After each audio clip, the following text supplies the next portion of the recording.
Բարև ձեզ հարգելի ընկերներ, բարև երկիր, բարև ազգ։ Ժողովուրդ ջան, ես ուղիղ եթերով կպատասխանեմ ձեր հարցերին, որոնք արդեն գրել եք ցերեկը արված իմ հայտարարության տակ, եւ եթե հասցնեմ կպատասխանեմ նաեւ այն հարցերին, որոնք այստեղ մեկնաբանություններում կթողնեք։ Եվ այսպես պաշտոնապես հայտարարում եմ, որ հիմնադիր ազատակարգ կուսակցությունը, այսինքն կուսակցության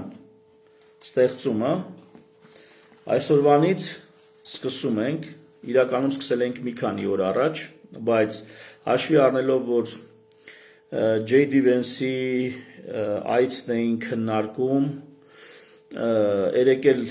Սամվել Կարապետյանի հարցն էին քննարկում, մի խոսքով լրատվականները զբաղեցնում էին ձեզ բոլորովին այլ թեմաներով, այսօրվանից արդեն կսկսենք եւ ես խիստ հաճախ հանդես կգամ, բայց սկսեմ մի քանի բան ներկայացնելուց, հա։ Հիմնադիր զավակներ նախաձեռնությունը, որ անցած տարի մոտավորապես էլի այս ժամանակ էինք սկսել, տարբեր ուրեմն գործընթացներ, այսպես ասած, անցնելով, տարբեր քննարկումներ ունենալով, տարբեր անձանց հետ տարբեր բանակցություններ վարելով, եկանք հասանք այն եզրահանգման, որ պետքա ընտրություններին մասնակցել մեր սեփական կուսակցությամբ եւ ոչ միայն այս ընտրություններին մասնակցելու համար, այլ ընդհանրապես քաղաքականության մեջ մեր տեսակը ներկայացնելու համար։ Հայ քաղաքական դաշտում մեր տեսակը ներկայացնելու համար։ Վերջին 2 ամիսներին ես զբաղված եմ եղել մի շատ կարևոր, կարծում եմ շատ կարևոր աշխատանքով, դա պետական նախագծի ցույց տամ, ուրեմն այս աշխատանքի, սա կարելի է ասել քաղաքագիտական աշխատանք, բավականին մանրամասն ներկայացվածը, թե իրանից ինչ է ներկայացնում պետությունը ու ինչն է մեզ պակասում։ Խորքային վերլուծությունը արված, թե ինչն է մեզ պակասում եւ ինչ պիտի անենք, որպեսզի ունենանք մեր երազանքների երկիրը։ Այն ինչ ուզում ենք։ Անձերի փոփոխությունով համակարգային խնդիրները չեն լուծվում։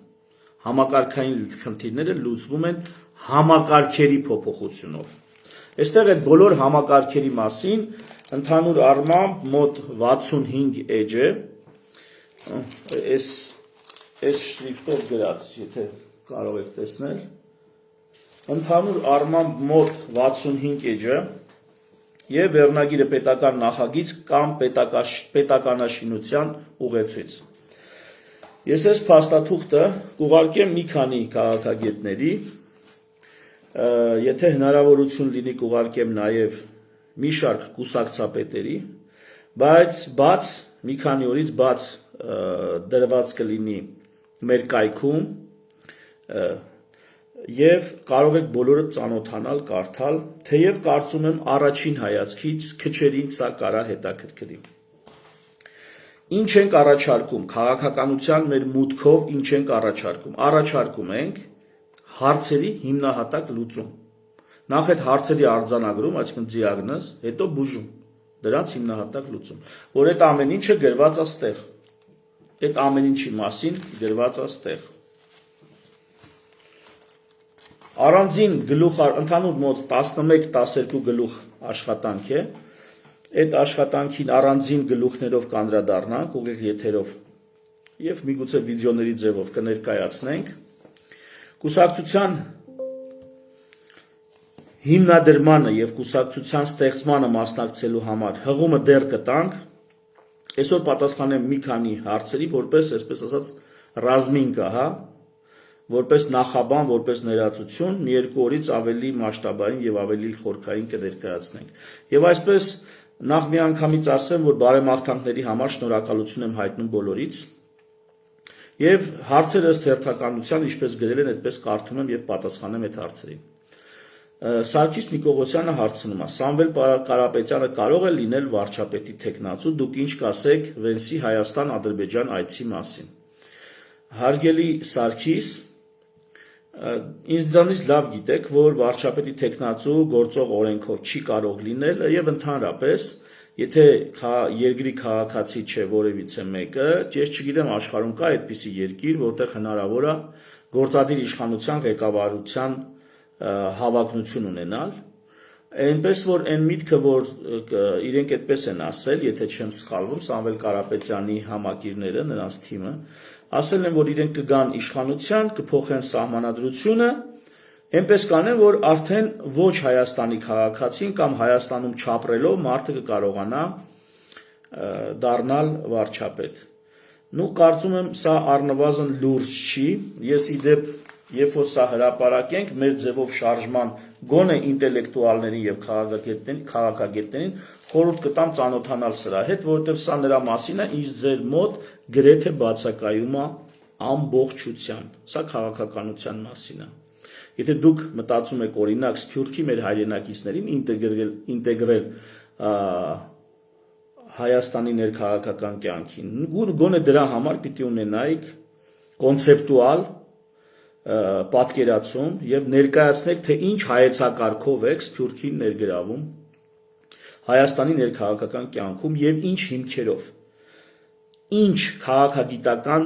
տրամաբանություն կա ձեր ասացի մեջ։ Եթե մի հոգի առանձին վերցված Սամվել անունով եւ Կարապետյան ազգանունով, մի հոգի առանձին վերցված, նրա համար պետք է սահմանադրություն փոխեք, դուք երկրի համար հերթական եւ ոչ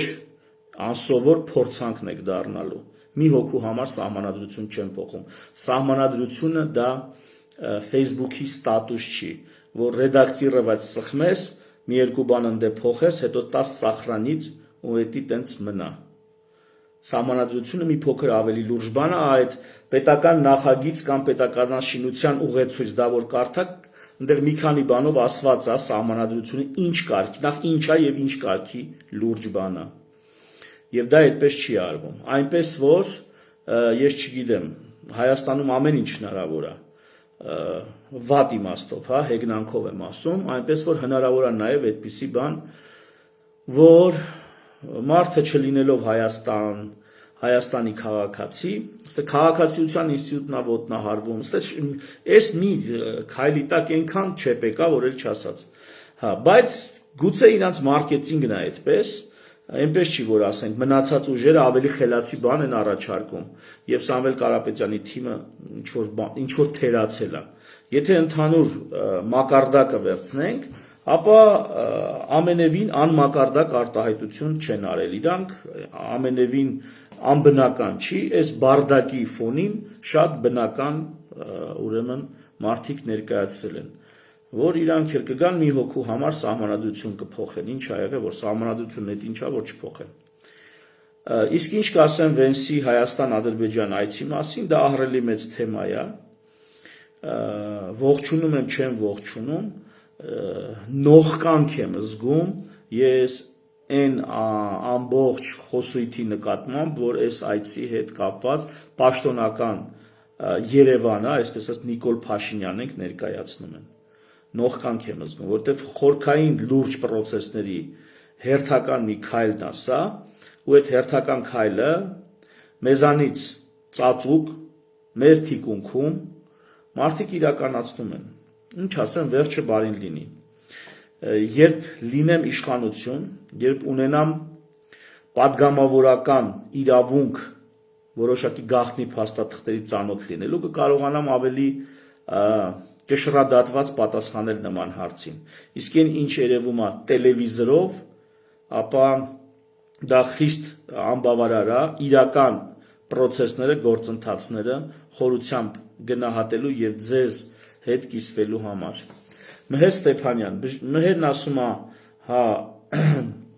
շնորհավորում է եւ ասում է, կարծես կորցնում ենք ձեզպես հրաշալի բժիշկ Մհեր ջան, նույնիսկ պարլամենտում, նույնիսկ պետական պաշտոններին գիտակրթական գործունեությունը թույլատրվում է եւ ես կաշխատեմ իմ բժշկությունը շարունակել գիտակրթական ֆորմատում։ Ես բժշկությունից հրաժարվելու մտադրություն չունեմ, նման տրամադրություն չունեմ, բժշկությունը շարունակելու եմ այսպես թե այնպես, թե ինչ ձևաչափով, դա էլ կորոշենք, առնվազն գիտակրթական ձևաչափով օրենքը թույլ է տալիս զբաղվել բժշկությամբ, այնպես որ բժիշկ կարծում եմ չեք կորցնի։ Հարցը հետևյալն է. որն է այն մեկ օրենքը, որը առաջինը կփոխեիք եւ ինչու։ Մհեր ջան, ես մի հարցի շուրջ կարող եմ շատ ծավալվել, սկզբում հարցի ձևակերպմանը վերաբերվող ուրեմն դիտարկումներ անելով, բայց ինչը կփոխեի, մի բան փոխելով հնարավոր չի։ Հնարավոր չի, այն ինչ, այստեղ 12 գլուխ բան եմ ներկայացրել, փորձեմ մենակ գլուխները կարդամ։ Ուրեմն նախաբանում ներկայացնում եմ իմ պատկերացումը, կարծիքը եւ գալիս եմ համախմբում եւ համակարգում։ Այսինքն առանձին գործընթացը համախմբումը ազգի, առանձին գործընթացը համակարգումը։ Սրանց հետ կապված օրենքներ կան, այո կան։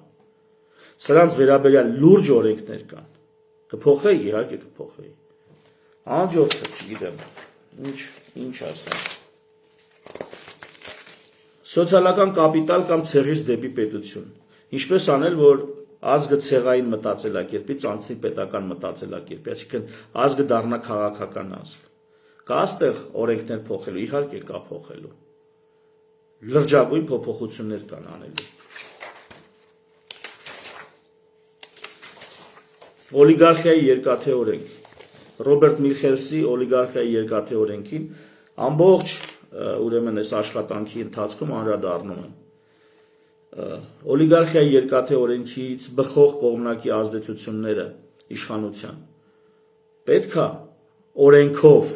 ուրեմն չեզոքացվեն կողմնակի ազդեցություն, իհարկե պետքա։ Այդ օրենքները կան, մի մասը կան։ Այնքան էֆեկտիվ են, որ դրանք գործեն, իհարկե ոչ։ Կփոխեի, այո, կփոխեի։ Այսպես կարող եմ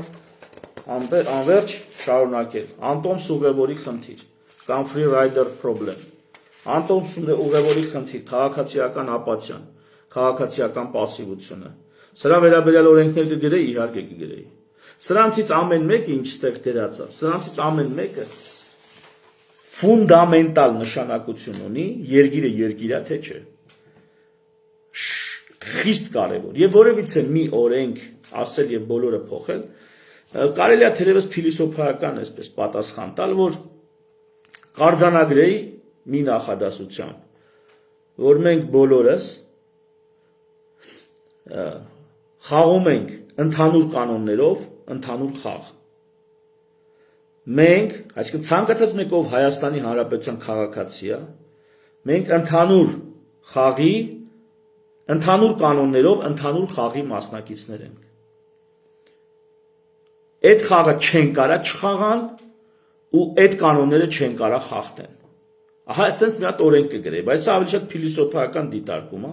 քան թե քաղաքական կամ առավել եւս իրավական։ Այնպես որ այդ մի բանը կֆիքսեի, ժողովուրդ ջան, մենք բոլորս միասնական կանոններով, միասնական խաղի մասնակիցներ ենք։ Ում դուրը չի գալի, կարա այդ անձնագիրը դնի, քաղաքացիությունից կարա հրաժարվի։ Ովքեր քաղաքացիությունը պահպանում են, ուրեմն պարտավոր են հետևել միասնական կանոններին, չխախտել այդ կանոնները կամ ազատ են խախտել, բայց պետքա պատրաստ լինեն, որ պատասխան են տալու դրա համար։ Եվ այդ խաղից չես կարա դասալքես, չես կարա թռնես այդ խաղից։ Թռնել նշանակում է հրաժարվել քաղաքացիությունից։ Պահում ես քաղաքացիությունը, ուրեմն պետք է խաղաս միջև վերջ։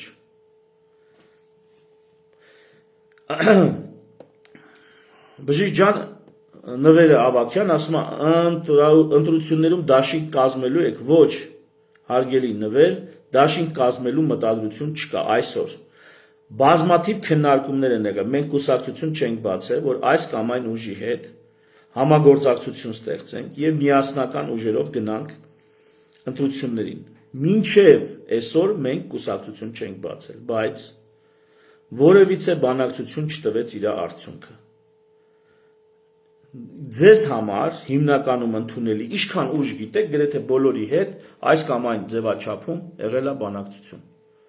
Որևիցե մեկի հետ, չհաշված Նիկոլ Փաշինյան, Սերժ Սարգսյան, Ռոբերտ Քոչարյան,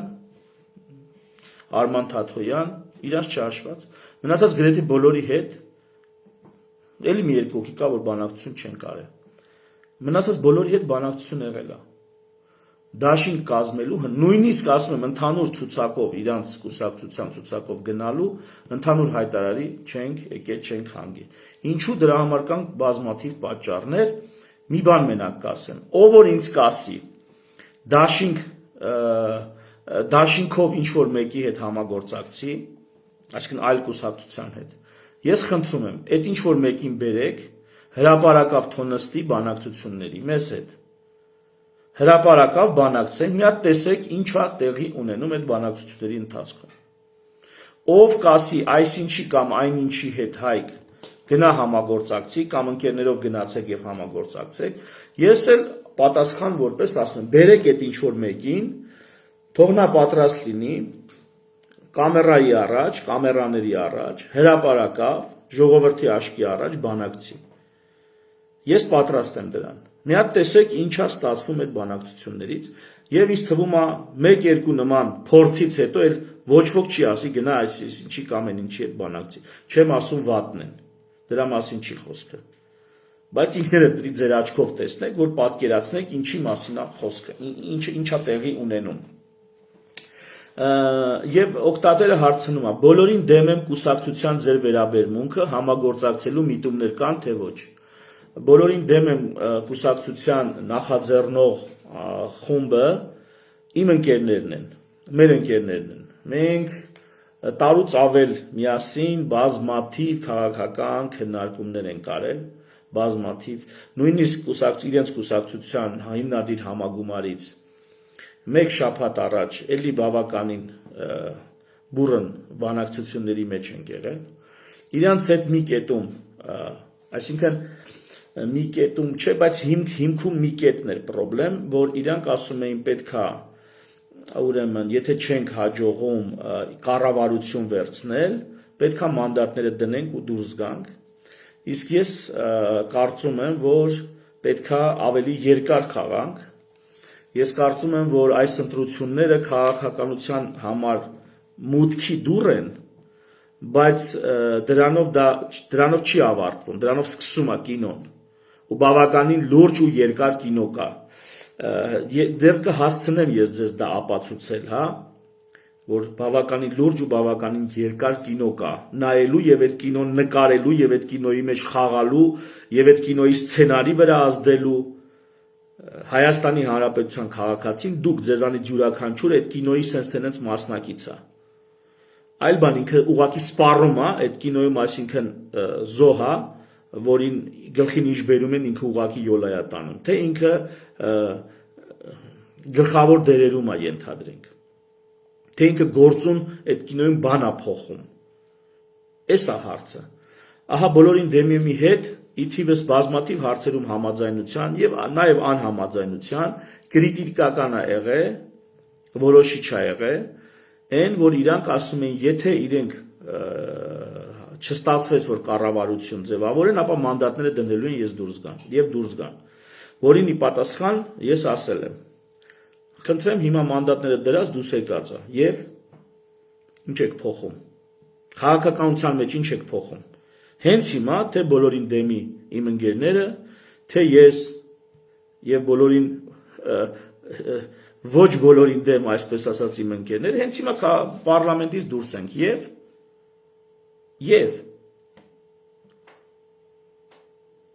այնպես որ բազմաթիվ այս հարցին ես ինձ թվում է հələ էլի կանդրադառնամ, որտեղ այս հարցը էլի եք տալու, սրա հետ ես չեմ համաձայնվել, բայց իրանք սրա մեջ ազնվություն են տենում, որ մենք մանդատ ենք ուզում կոնկրետ խնդիր լուծելու համար, իսկ այդ կոնկրետ խնդիրը այս է։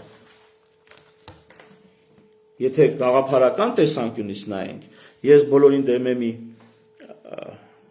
կետերին, պահանջներին, լրիվ համաձայն եմ։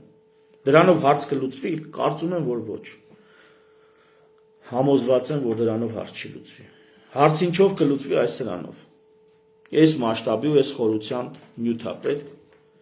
ծրագիր կա իրականացնելու, որպեսզի այդ հարցը, սա նախընտրական ծրագիր չի,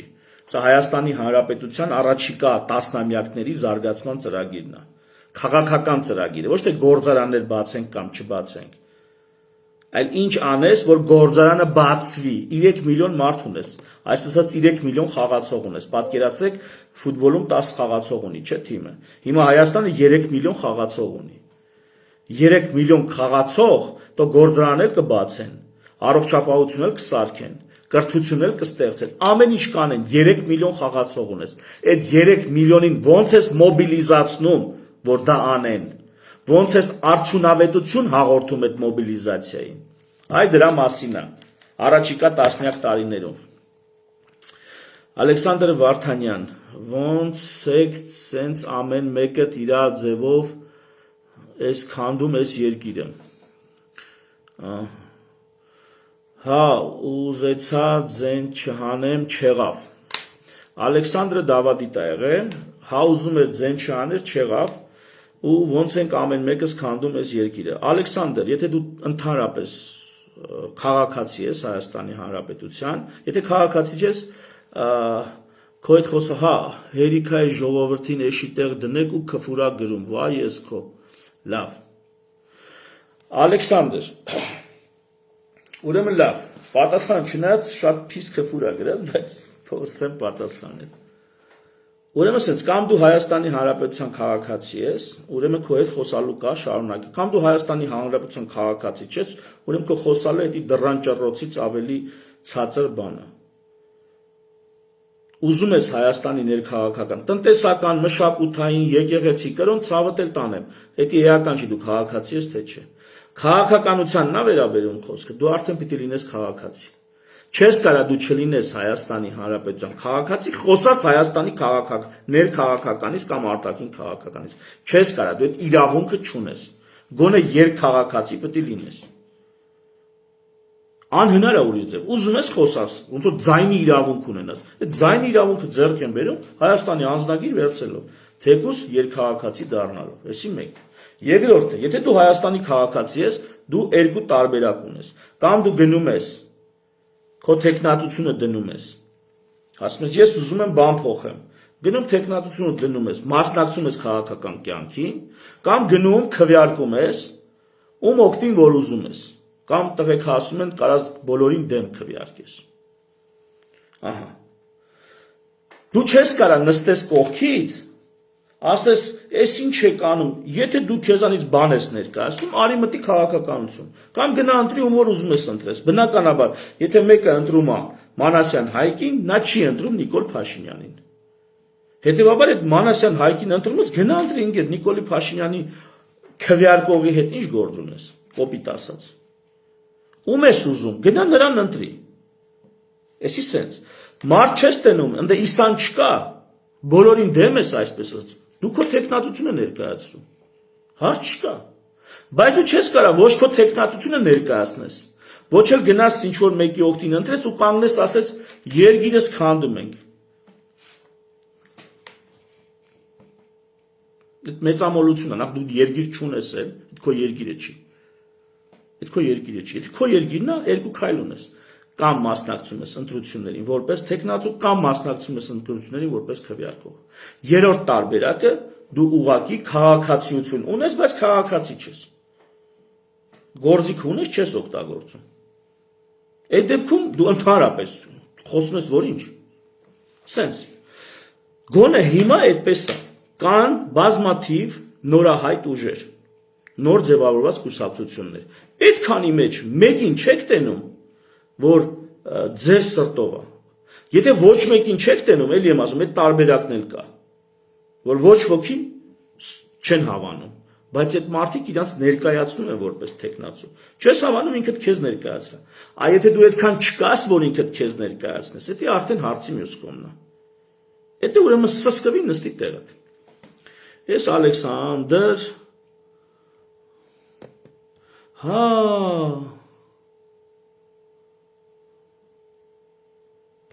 Իս բանի նկարովել մի րոպե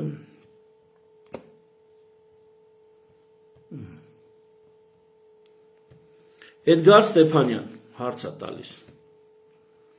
Ինչպես եք պատրաստվում հարաբերվել հարևանների հետ բարի դրացիական Հարաբերությունների կարգավորման մասով նամանավան Թուրքիա, Ադրբեջան, բայց նաև Վրաստան։ Փոխադարձ եւ բարի դրացիական։ Պատրաստվում ենք հարաբերվել փոխադարձության սկզբունքով։ Այսինքն, չեն կարա մեր նկատմամբ թշնամաբար վարվեն, մենք բարեկամաբար պատասխանենք։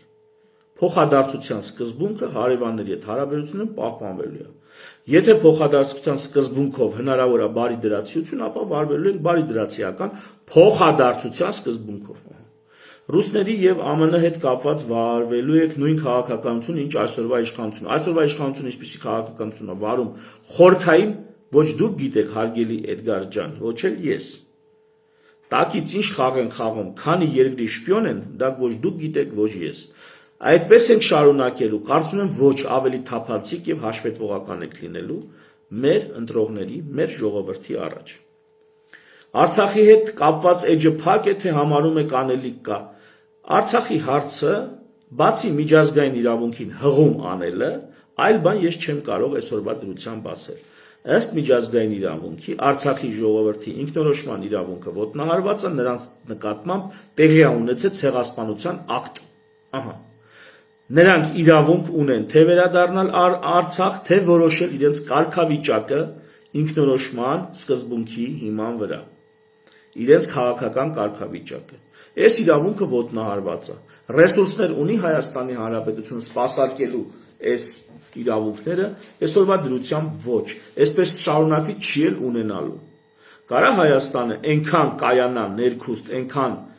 կայանա, որ կարողանա այս հարցերը լուծել, թեկուզ բարի դրացիական հարաբերությունների կոնտեքստում, կարծում եմ կարա, բայց դրա համար հայ ազգը պետքա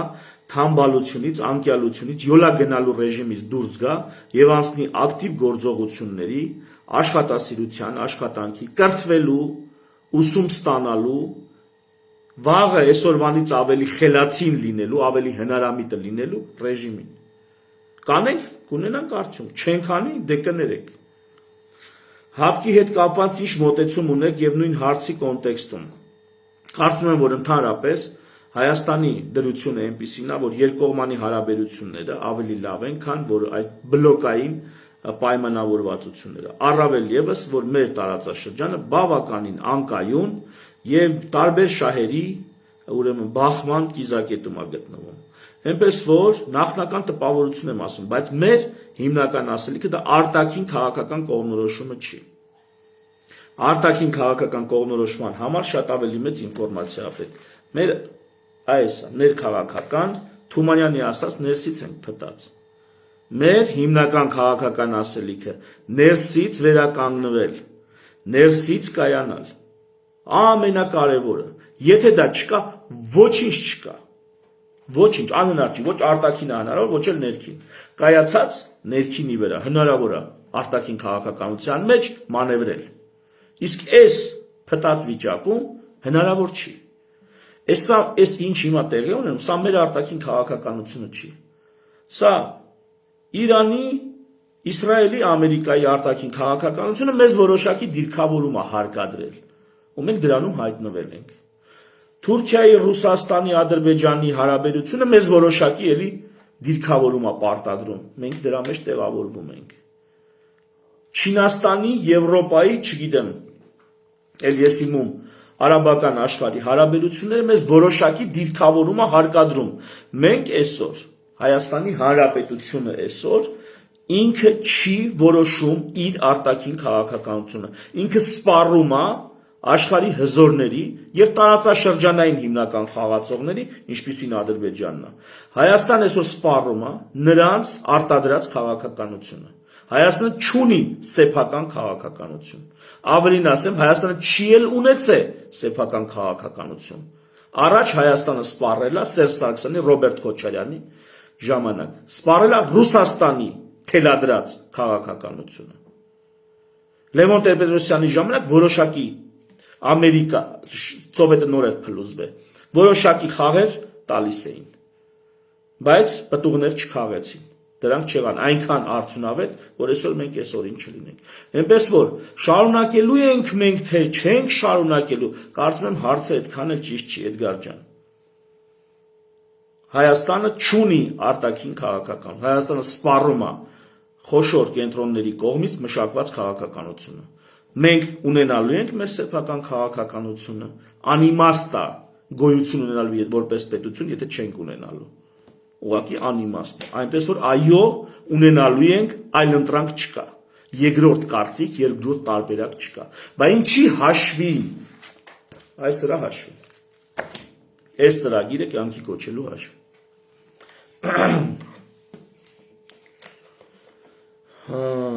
Թրիփի մասով ձեր մոտեցումները, անխոչնդոտ բաղադրիչը պետք է այդտեղից դուրս գա 100 տարի էլ անցնի, չնայած 50 տարի, 30 տարի էլ անցնի, անխոչնդոտ բաղադրիչը այդտեղից պետք է դուրս գա։ Այսքան բան իմ վերաբերմունքը։ Այդ որ Ադրբեջանը անխոչնդոտ պետք է գնա գա, այդ բաղադրիչը պետք է դուրս գա։ Դատական համակարգի իրավապահ համակարգի հանդեպ վստահություն ինչպես եք բարձրացնելու, ոնց եք անելու, որ գրված օրենքը գործի, ունեք բազմաթիվ սիրուն օրենքներ, որ չեն գործում։ Էլի, ախր էսա, այս հարցի պատասխանը։ Ոնց ես անում, որ արդարադատությունը աշխատի։ Արդարադատությունը, ուրեմն տեսեք, եթե կարճ հակիրճ փորձեմ ասել, իշխանությունը բխում է ժողովրդից։ Նու մեր դարում այդպես է։ Այլևս վաղուց մարդիկ չեն այդում սպասում, որ Մովսեսը սարից կիշնի, տախտակները կբերի, 10 պատվիրաններով կասի, ահա, Աստված մեզ ասել է, էս պետք է անենք։ Վաղուց այդպես չի։ Ով որ մինչև հիմա հələ տենց ապրում, դե դա արդեն իրանց խնդիրն է։ Այսինքն ովքեր գնում են, սպասում են մի իմաստուն մեկը իրանց թելադրի, թե ճիշտն ու սխալը որն է։ Վաղուց ժողովուրդը գցել բռնելով, այսինքն ժողովրդից բխում է իշխանությունը։ Նաև դատական իշխանությունն է բխում ժողովրդից։ Ահա մեր օրենքներում չկա նման բան, որ դատական իշխանությունը բխում է ժողովրդից։ Եթե դատական իշխանությունը բխի ժողովրդից, դու կտեսնես ոնց է արդարադատությունը ոտքի կանգնում։ Եթե իրավապահ համակարգը բխի ժողովրդից, ոչ թե բանը ներքին գործերի նախարարից, որն էլ իր հերթին բխում է վարչապետից։ Եթե այս պոստերը, այս պաշտոնները, այստեղ իշխանությունն ու լեգիտիմությունը բխի ժողովրդի, ժողովուրդը ավտոմատ իր երկրի հարցերը լուծող է։ Մի կոպիտ, շատ կոպիտ օրինակ ասեմ։ Այսօրվա դրությամբ ոստիկանը, նայեք, լավ գնանք միանգամից Ամերիկան, Ամերիկայում կա շերիֆների ինստիտուտ։ Շերիֆի ինստիտուտը ինչ է իրանից ներկայացնում, այդ շրջանային գյուղական ոստիկանությունն է։ Այսինքն կա քաղաքային ոստիկանություններ, քաղաքներից դուրս եղած տարածքի վրա իրավապահ գործունեություն անում շերիֆը։ Ահա շերիֆին ընտրում են մարդիկ։ Շերիֆին գնում 4 տարին մեկ ընտրություններով մարդիկ ընտրում են։ Հիմա իրանց ընտրած շերիֆին իրանք կխուսափեն հանցագործության մասին հայտնել, ասելով, որ ապերի գործ տալա։ Մենք գործ տվող չենք։ Իրանց ընտրած շերիֆն է, իրանց միջից, ոչ թե այնտեղ վերևից են ուղարկել։ Տես իրավապահ իշխանությունը բխեց ժողովրդից։ Հիմա եթե մեկը գնացել շերիֆ է աշխատել, հետո կամաց կարիերայի աճ է ունենում ենթադրենք, անցնում ավելի լուրջ պոստերի։ Ինքը հիշում է ժողովրդի հետ աշխատելը ոնց էր։ Ինքը այդ սկզբունքը հիշում է, ընտրություններով պաշտոնյա դառնալու սկզբունքը հիշում է։ Այսօր մեր մոտ ոնց է, ոնց պիտի կարիերայի աճը լինի։ Կարիերայի աճի համար պետք է լավամարդ լինես, սրա նրան գցնես, որ քեզ վերևից նշանակեն։ Իշխանությունը ներքևից է վերև բարձրանում, ոչ թե վերևից է իջնում ներքև։ Ահա հիմնական սկզբունքը սա է։ Մանրամասը պետք է ասեմ, քաղաքային ոստիկանությունը մարզային է, առանձին է, դատախազությունն առանձին է, այս ամենի հետ կապված առանձին մեծ խոսալիք կա, բայց ընդհանուր սկզբունքը հետևյալն է։ Եթե իշխանությունը բաշխվում է, բաժանվում է, բխում է վերևից ներքև, ունենում ենք այսօրվա վիճակը։ Հեսա գնալու են բոլորը հավաքվեն, տենան ով է այս երկրի աստվածը լինելու։ Չէ, տենց բան չկա։ Հիսուսից հետո երկրորդ մարդը ով է լինելու Հայաստանում։ Այդպես բան չկա, իշխանությունը ներքևից վերև է բաժանվում։ Ու եթե այդ սկզբունքը պահպանվի, նախ մարդիկ գիտակցեն, երկրորդ օգտագործեն։ Հենց օգտագործեցիր, այդ ամբողջ համակարգը սկսում է աշխատել։ Հեղինե Սարդարյան։ Ես հասկանում եմ ձեր թերահավատությունը քաղաքական ուժերի նկատմամբ, բայց միայնակ մասնակցելով ընտրություններին չեք կարծում, որ կփոշիացնեք ձեր արդար ստացած քվեները։ Կարելի է անվերջ խոսել ձայների փոշիացման մասին։ Ժողովուրդ, մենք գաղափար ունենք, ասելիք ունենք, առաջիկայում մանրամասը կներկայացնեմ։ Ես մոտ կարծեմ 2 տարի առաջ խոստացել եմ, որ պետական նախագիծ եմ առաջարկելու, որպես ազգային գաղափարախոսություն, այսպես ասած, այսինքն համազգային նպատակ, պետական նախագիծ եմ ներկայացնելու, քաղաքական ազգ դառնալու, պետականորեն կազմակերպվելու նախագիծ, կամ եթե կուզեք ասել ուղեցույց, դա արդեն պատրաստ է։ Հիմա այլ ուժերի հետ ինչ անեմ, այլ ուժերը այս ամեն ինչը կուզենան կյանքի կոչել, շատ լավ, կյանքը չի ավարտվում այս ընտրություններով, կշարունակենք սա կյանքի կոչել։ Մինչև հիմքից այս հարցերը չլուծվի, գործադիր, օրենսդիր, դատական, տեղական ինքնակառավարում, ռեգիոնալ ինքնակառավարում, մինչև այս հարցերը ֆունդամենտից չփոխվի, ում ուզում եք դրեք վարչապետ, ում ուզում եք դրեք պարլամենտում, ոչինչ չի փոխվելու, ոչինչ։ Դա իմ կարծիքը չէ, դա քաղաքագիտական եզրահանգում է։ Մարդիկ սերունդներ շարունակ հարյուրավոր տարիներ ուսումնասիրել են այդ հարցը, եկե հանգել են դրան, ոչինչ չի փոխվելու, մինչև համակարգը չփոխվի։ Այնպես որ ձայներ փոշի ասնելու ձեր համար ինչ տարբերություն, ձայները փոշում են, թե չի փոշի անում։ Եթե նույնն է մնում ամեն ինչ, եթե համակարգային չի փոխվում, ձեր համար ինչ տարբերություն։ Բարեմաղթանքների համար շնորհակալություն, Սերյոժա Առաքելյան, բարև ձեզ, շնորհավորում եմ եւ հաջողություն եմ մաղթում։ Ցանկացած սոցիալական հարցումների վարչապետի տեխնացուների հետ կապված մարդկանց կողմից գերակշռ ձայն է ստանում կամ Փաշինյանը, կամ Սամվել Կարապետյանը, կամ Վարդան Ղուկասյանը։ Դու այդքան են մարդիկ հասկանում։ Այդքան են մարդիկ հասկանում։ Ինչ են մարդիկ այդքան հասկանում, դեռ այդքան են սովորել, այդ են տեսել։ Ոնց կարային այդ մարդիկ ավելին հասկանային։ Այդքան են տեսել։ Ես հələ շարքային քաղաքացիներին, այսինքն քաղաքականությամբ ինտենսիվորեն չզբաղվող քաղաքացիներին, էլի ունեմ հանդիմանելու բան, բայց լեզուս կարճ է։ Պրոֆեսիոնալ քաղաքական գործիչներ, որոնք ամեն օր դրանով են զբաղվում, ամեն օր հարցազրույց են տալիս։ Պրիմիտիվ բաներ, ոնց պետք է երգիրը, ինչի հիման վրա պետք է երգիրը դա համարում են անիմաստ խոսակցություն։ Անիմաստ։ Ոնց բացատրեմ ձեզ, պատկերացրեք կա դասական երաժշտություն, սիմֆոնիկ նվագախումբ։ Հիմա սիմֆոնիկ նվագախմբի գնալու լսելու փոխարեն մարդիկ մետրոյում հավաքվել են մի ջութակահարի շուրջ, ճզվզանում ու ասենք, չգիտեմ, որոշում են այս իրանց բանը երկրի թիվ 1 կամ չգիտեմ, հիմնական երաժիշտ ճանաչել։ Այդ մարդիկ այդ գիտեն, այդ մարդիկ երաժշտության մեջ հաղորդակից են մետրոյի պատզեմկաներում, գետնանցումներում են երաժշտության հետ հաղորդակից։ Եթե այդ մարդիկ երաժշտության հետ հաղորդակից լինեն սիմֆոնիկ համերգասրահներում, նրանք բոլորովին ուրիշ ճաշակ կունենան։ Հիմա նույնը քաղաքական ճաշակն է։ Դրա համար այդ մարդկանց ճաշակը Նիկոլ Փաշինյանն է։ Պրոբլեմ չկա, ազատ երկիրը ամեն մեկն ունի հայացքների, համոզմունքների ազատություն։ Գնացեք դուք ձեր ճաշակը։ Սամվել Կարապետյանն է, նաև Վարդան Ղուկասյանը։ Դե հիմա, այդ է այդ մարդկանց ճաշակը։ Այսպեսի մի հարց, ինչպես պատրաստվում ներկայանալ կամ հանդես գալ ժողովրդին լայն զանգվածների առջև, որպեսզի թեկուզ ապահովեք ձայների մինիմալ շեմը ընտրություններում եւ անցնեք խորհրդարան, հաշվի առնելով որ ժողովրդի մեծամասնություն ձեզ պարզապես չի ճանաչում։ Լավ։ Այնքանով որքանով ճանաչում են, այդքանով էլ պատրաստվում ենք ստանալ քվեներ եւ մեր գործողություններով մեր գաղափարները կյանքի կոչել։ Այնքանով որքանով ճանաչում են։ Մենք գնում ենք մեր տեսակը ներկայացնելու։ Հայի քաղաքացու մեր տեսակը ներկայացնելու, դաստիարակված մարդու մեր տեսակը ներկայացնելու, તો անդաստիարակի մեր տեսակը ներկայացնելու, կրթվածի մեր տեսակը ներկայացնելու, հոգի ունեցողի բարոյականության մեր տեսակը ներկայացնելու, արժե համակարգ ունեցողների մեր տեսակը ներկայացնելու։ Մենք չենք գնում Վարդան Ղուկասյանի, Կարեն Կարապետյանի, դուք եք այս անունները տվել, ես չեմ ընտրել։ Ձեր հարցի մեջ այս անուններն է, դրա համար տես եմ տալի, թե Արամ Սարգսյան գրածելն եք այդ անունը գտայի։ Եվ Նիկոլ Փաշինյանի տեսակը չենք գնում ներկայացնենք, մենք գնում ենք մեր տեսակը ներկայացնենք։ Եթե մեր տեսակը հայության մեջ, Հայաստանում, Հայաստանի ժողովրդի մեջ, հայ ազգի մեջ 1% է, ուրեմն մենք 1% ձայն կհավաքենք։ 50% է, մենք 50% ձայն կհավաքենք։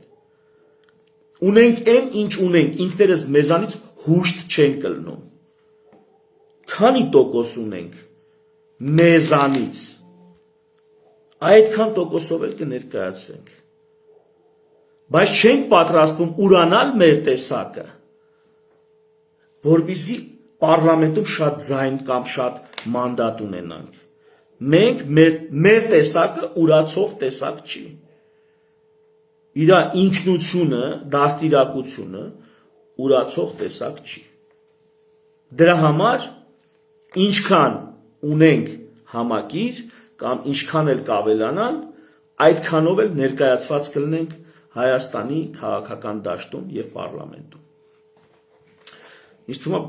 է պատասխանեցի ձեր հարցին, հարգելի Սերյոժա Առաքելյան։ Գայանե Ստեփանյան, բարև ձեզ, հարցս հետեւյալն է։ Արդեն երևացող կուսակցությունների մեջ կա արդյոք մեկը, որին հետագայում հնարավոր եք համարում միանալ, կանխավ շնորհակալ եմ։ Նախկինում քաղաքականության մեջ չեղած, այո, շատերի հետ պատկերացնում ենք միանալ, բայց միանանք, որ ինչ անենք։ Ես ասում եմ, որ բանակցությունները տեսնեք, ինչ բանակցություն է գնում։ Մի դրվագ ասեմ, օրինակ, բանակցության ժամանակ քննարկվում է հետևյալը, որ ազգը կործանվում է, երկիրը կործանվում է, կամ մենք կհամախմբվենք, այսպես կոչված, եւ այդ կործանումը կկասեցնենք, կամ վերջ, վաղը ուշ է լինելու։ 2 օր հետո այդ նույն համախմբվող երկիրը կործանվելու շեմին տեսնող քաղաքական գործիչը կամ ուժը մեկ էլ տենում ես այնքան մանր սենց հարցեր ունի, այդ թվում անձնական բնույթի։ Ասպես այ ընկեր 2 օր առաջ երկիրը կործանվում էր, բա ինչ եղավ այդ վճռականությունը։ Կամ ուրիշ բան ասեմ։ Լավ,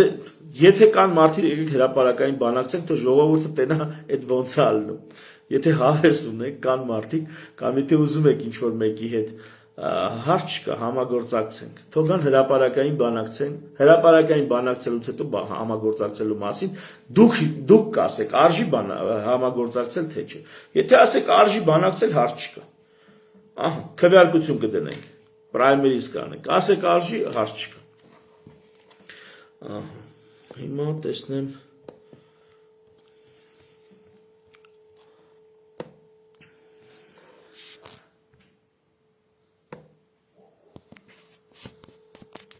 Ես հասկացանք։ Մի հատ էլ գնամ սուղի եթերից տակը, տեսնեմ հարցեր կա թե չէ։ Ուրեմն մտածում եմ, այսօր ուրբաթ է ու ամսի 13-ն է, առավոտը մտածում եմ, դե այսօր գիտեք, չէ, ուրբաթ 13-ը համարվում է իբրև թե Խաչակիրների ժամանակվանից հələ եկած, մի խոսքով համարվում է, որ տենց թարսոր է եւ այլն, մտածում եմ ուրբաթ 13-ին արժի բան անել, ելույթ ունենալ, ներկայացնել, ու ասացի, հա, ամեն դեպքում ներկայացնում եմ։ Մեկ էլ եկատուն տեսնեմ տանեցիները կրակ են, վարը դու մի ասա, այսօր համել տրնդեզ է։ Հա, այսօր համել տրնդեզ փաստորեն օրը լավ ենք ընտրել, այդ մեկը ճիշտ ենք արել, այսպես թե այնպես։ Առաջիկայում ավելի մանրամասը կներկայանանք, ժողովուրդ ջան, կտեսնենք։ Մի հատ տեսնեմ։ Մենք չունենք Կարայան քաղաքականության մեջ ընտրությունների չմասնակցած մարդկանց պատճառով այս գիժը մնաց։ Դոկտոր ջան, որ արտախորհրդարանական կուսակցությունից եք պատրաստ խորհուրդ հարցնել, օրինակ Պարուր Հարիկյանի սահմանադրությունը։ Պարուր Հարիկյանի սահմանադրությունից ծիծիլիոն անգամ ավելի լավ սահմանադրություն եմ առաջարկում։ Ներողություն ես անհամեստ խոսքի համար։ Բոլորը խոսում են Պարուր Հարիկյանի սահմանադրությունից։ Պարուր Հարիկյան, ես հանդիպել եմ անձամբ։ Մեծ հարգանք եմ տածում իր նկատմամբ, բայց իր առաջարկած սահմանադրությունը, դա գիտեք ինչի մասին է, այ լավ ասեցիք, ես ինչ լավ արիք Պարուր Հարիկյանի անունը տվեցիք։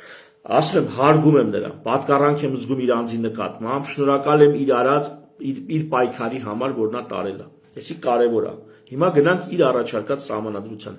Ժողովուրդ, ժողովրդավարությունը չի երկրի հիմքը։ Գերտերություններ են եղել նաև առանց ժողովրդավարության։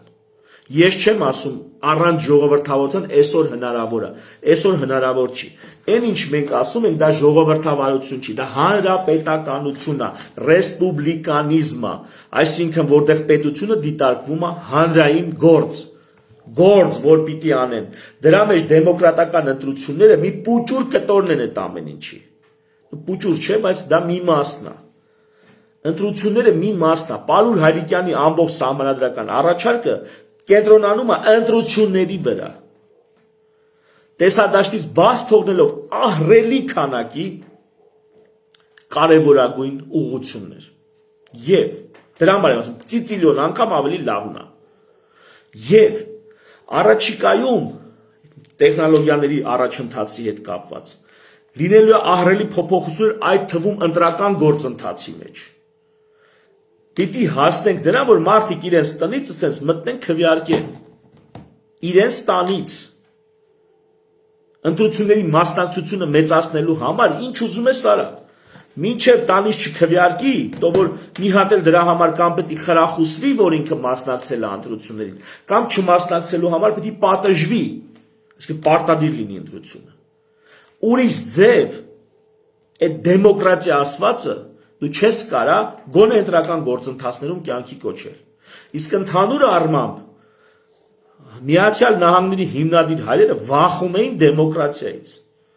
Ամերիկան սարքելուց վախում էին դեմոկրատիայից, որովհետև հստակ միշտ մի հարց է եղել, հին Հունաստան, հին Հռոմից, ոնց է անում դեմոկրատիան չդառնա օխլոկրատիա, ժողովրդավարությունը չդառնա ամբոխավարություն, ինչ տեխնոլոգիաներ ես օգտագործում։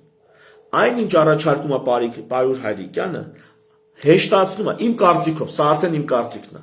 հեշտացնում է դեմոկրատիան օխլոկրատիայի վերածելու անցումը։ Այդ դա է հեշտացնում,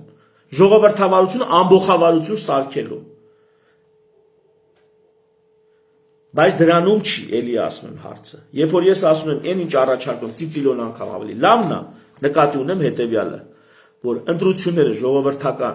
ժողովրդավարական ընտրությունները, դրանք մի բլոկն են ընդամենը։ Ավելին ասեմ, ընտրական համակարգը չփոխես, ընտրությունների քանակը մեծացնես, ընտրվող առաջնային մանդատով օժտված պաշտոնների քանակը մեծացնես, ավելի շատ ժողովրդավարություն ես անում, քան թե որ դու այն վերջի ձայնել ներկայացվածություն ես փորձում ապահովել։ Դա մեծ ահռելի խոսակցություն կա, մեծ փիլիսոփայական աշխատանք կա։ Փիլիսոփայությունը սկզբում պետք է որոշենք, հետո դրանից նոր քաղաքագիտական կողմը հարցի, նոր դա գնա սահմանադրություն դառնա որպես իրավական բան, ստանդարտ, այսպես ասած։ Պարոն Հայրիկյան, ջերմ բարևներս, պարոն Հայրիկյան, ձեզ շատ հարգում եմ։ Ես խնդրել եմ պարոն Հայրիկյանը եկել է մեր մոտ, մեր գրասենյակ, այսպես ասած, ներկայացրել է, խոսացել ենք, քննարկել ենք, ժողովուրդ ջան, չէ էլի։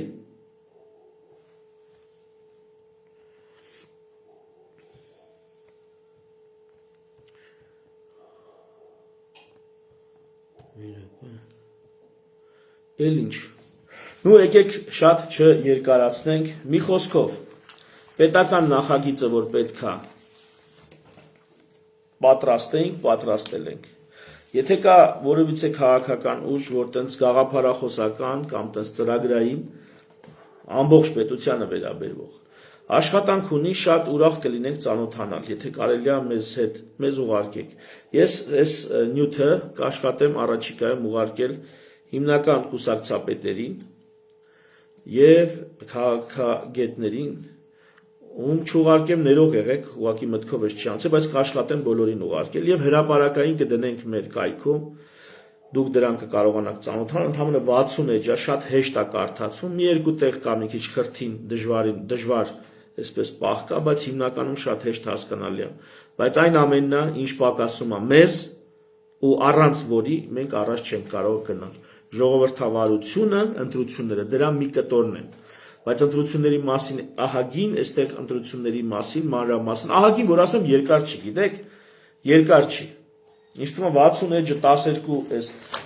բանով չափով գրված մեծ չի։ Մի քիչ չալարեք, կարդակ ահագին բան կլինի, մի երկու օր հետո հասանելի կլինի, բաց դոստուպով կտեսնեք, կծանոթանաք։ Եվ սկսում ենք նախաձեռնությունը կուսակցության բացման, ավելի մանրամասն արդեն կայքով գրանցվելու ձևով կկապվեմ ձեր հետ ժողովուրդ ջան, կներկայացնեմ,